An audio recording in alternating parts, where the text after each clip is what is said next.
Hello and welcome to wristbandsigns.com, powered by Own the Zone Sports. In this short video, I'm going to show you how to create your zone group, or in this case, how many zones do you want to pitch to when you're creating your pitching and defensive signs. So we've come up with the term zone group, which is a single name for housing multiple locations that you want to pitch to. So for example, if you want to throw to 3 locations with your team, you would create one zone group that has 3 spots for that. So I'm going to go ahead and show you that. First thing you're going to do is click the setup button. From there, you're going to scroll down, and under the advanced settings tab, you're going to click update my zone groups. As you can see here, I've already created a number of different zone groups, anywhere from 3 zones, 4 zones, 6 zones, upwards of 9 zones.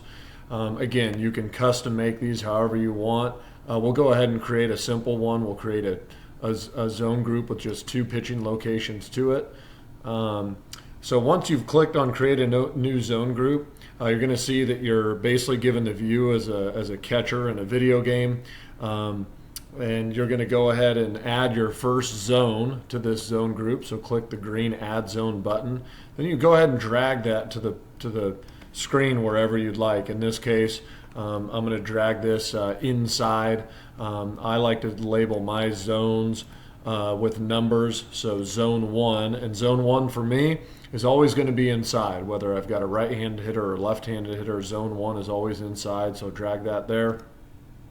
Create another zone, go ahead and drag that onto the other side of the plate. So now I have an inside and an outside, and go ahead and label that zone 2. If you had additional zones that you wanted, for example, up and in, down and in, up and away, down and away, up over the middle of the plate, like with an elevated fastball, or rise and softball, you could just go ahead and drag those zones to those locations and name those as well. So once you've got your zones labeled out, just go ahead and scroll down and click save here.